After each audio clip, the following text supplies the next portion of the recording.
Well, good morning from just outside of Carlsbad Caverns National Park. We had an absolutely splendid night that included a little bit of Milky Way and just lovely skies. As far as today goes, we are going to go to Carlsbad Caverns National Park. Alana secured us a timed entry into the natural entrance of the cavern, so we're going to check that out. Probably check the canyon out on our way back out. I know we've got some hiking planned, but exactly what that is, well, stay tuned to see.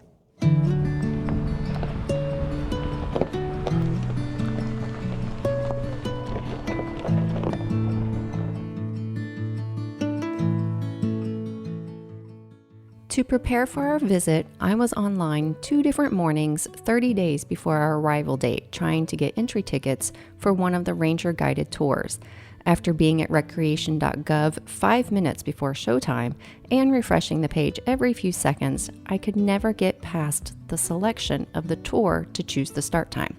Ultimately, we didn't get them, so I stuck with the general admission self-guided tour for the first tour time of the morning.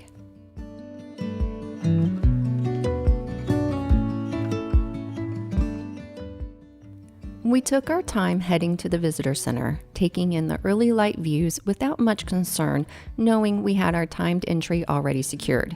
When we arrived, there was a really long line from the doors. After asking around, everyone was in the same line, even if they didn't have timed entry tickets for the day.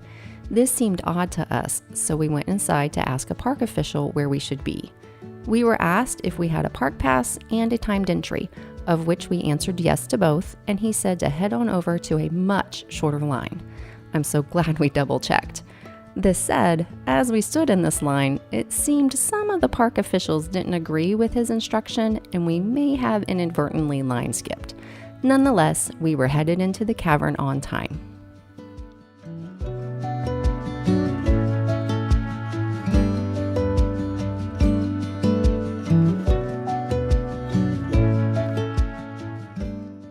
We opted for the natural entrance over the elevator. This entrance follows the traditional explorer's route and descends over 750 feet within 1.25 miles. The route ends near the start of the Big Room Loop, which adds another 1.25 miles and passes by many large and famous features like Bottomless Pit, Giant Dome, Rock of Ages, and Painted Grotto. However, the 8.2-acre Big Room itself is a sight to see.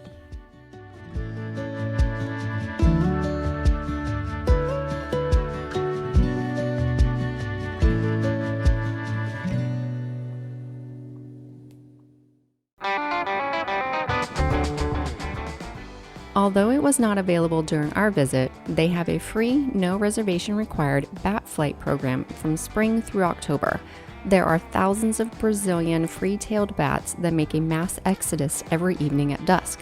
This fascinating event is viewed at the outdoor amphitheater at the cave's natural entrance. In the 1800s, settlers drawn to this spectacle discovered the cavern. Some of these settlers even mined the huge deposits of guano to sell for fertilizer. All right, well, here's the skinny. Today really was pretty fun. I was actually very impressed by the caverns and the size of the rooms and all of the formations. It's really not our jam. So by the time we were done with the 2 major loops, our walk down in and then the big room, was that the name of the loop? By the time we were done with that, we were kind of done and we were looking to get out of there. Now, due to flood damage, the scenic drive and a lot of the hiking is closed off. Yes. On some investigation and coming in here, there's a southern end of the park that has some trailheads that it looks like you can get a permit and backpack off of. In fact, the National Park website and their app right now says just swing by the visitor center and get a permit, which we attempted to do. And then we've had 2 different rangers with a different response ultimately say they're not doing it right now, or you have to hike out past the typical boundary that the website says. So I'm not really sure what that's all about, but what that means is we are going to go down to that area to hike, but we're just going to day hike it instead. So we haven't completely committed to one or the other, but I think we're going to be headed for Slaughter Canyon.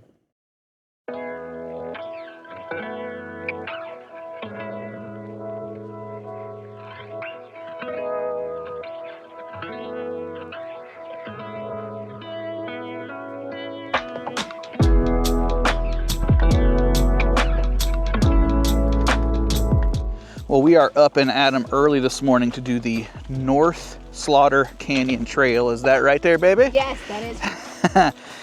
We started so early because while it's 50 degrees now, pretty cool and nice, it's supposed to get up to 86 today. And if you're familiar with the desert and the UV and everything, you can easily add what feels like to an Ohioan 10 degrees on that. So we've got gobs of water because this is about 10.6 to 11 miles based on, depending on where we read, with 1,900 or just under 1,900 feet of elevation gain. Yeah. So this is a big day.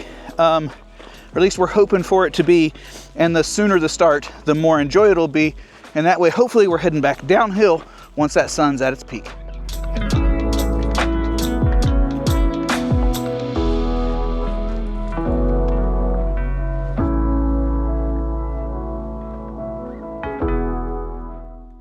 Carlsbad Caverns is located within the Guadalupe Mountains and covers an area of approximately 46,766 acres. In addition to the caves, there is a short nature trail at the visitor center and over 50 miles of primitive backcountry trails that are usually accessible along the scenic road or other park roads.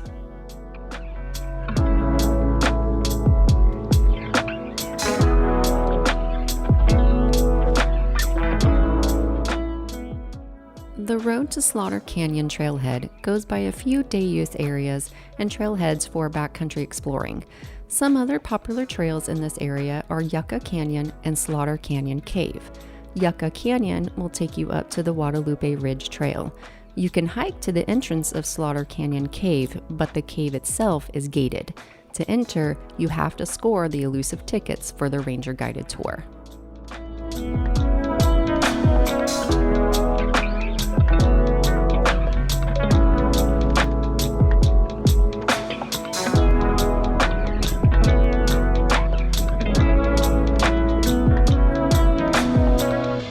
Well, we have now made it to Guadalupe Ridge.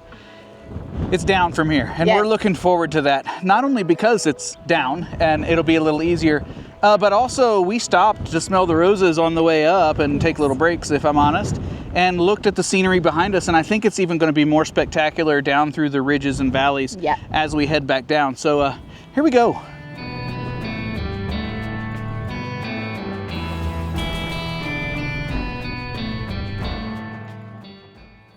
While Carlsbad Caverns National Park doesn't have any lodge or campground on site, a variety of accommodations in the area ensure every traveler finds their perfect stay. For those who prefer the comfort of hotels, the city of Carlsbad offers a range of options.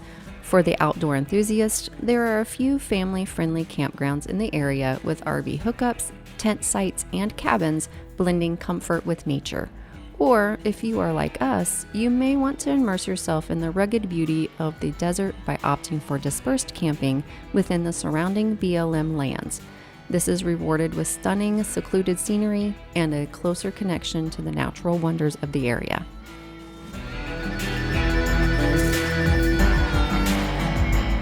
Well, that was a very fun hike. It was also quite strenuous. Yes. Not just because of the distance. We ended with 11.7 miles and just over 2,000 feet of elevation gain. And while that's a lot, the real kicker ended up being the rocks and just the footing as you're walking through a wash. And in fact, that's one of the reasons we added a little bit of mileage. Not just the wash, because it's also on all of the trail. It's loose rock and... That's right. Even when you're doing climbs, it's there. It's hard on the feet. But it was lovely. The views were absolutely phenomenal. We didn't do a wrap up at the trailhead because when we got back to Wilma, when we got back to the truck, there were what we believe to be Oriental paper wasps, certainly paper wasps. Yes. There was a swarm around the truck. We don't know what they liked about the truck, but I ended up doing some back and forth to allow Alana to jump in the truck. My stuff was sitting on a nearby picnic table. I literally drove out the gravel road kicking up dust at the speed limit about 3 miles, and they were still on us. So then I turned around and really hustled 35, 45 miles an hour, kicking up dust, and it gave me just moments to throw my stuff in. They were absolutely swarming around us. We got out of there once we got our stuff in, got back to camp, we ate, and once we settled down with some food in us and a bath, we just went to bed. We had a lovely night. There has not been another soul at our campsite, which you have seen some footage of. So yeah, This has been an amazing visit. I think for most people, Yes. and we agreed on this Yes. last night when we were speaking, the day visit does make sense. Yep. Even with the scenic drive when that reopens, I think this is one of those places where you can get a pretty fulfilling visit by car and visiting the caverns. Now, if you have a little bit of extra time like we did to allow yourself some of the backcountry camping, it does give you a very different experience like it did with us. There was no one on the trail in or out. We had that entire almost 12-mile loop to ourselves the entire time, and that is a lovely experience. Speaking of experiences, we now have a kill day. We got to do some laundry, got to do some grocery stuff, and then we're on to Guadalupe National Park in our next video. We hope to see you there. Thanks. Bye-bye. Bye.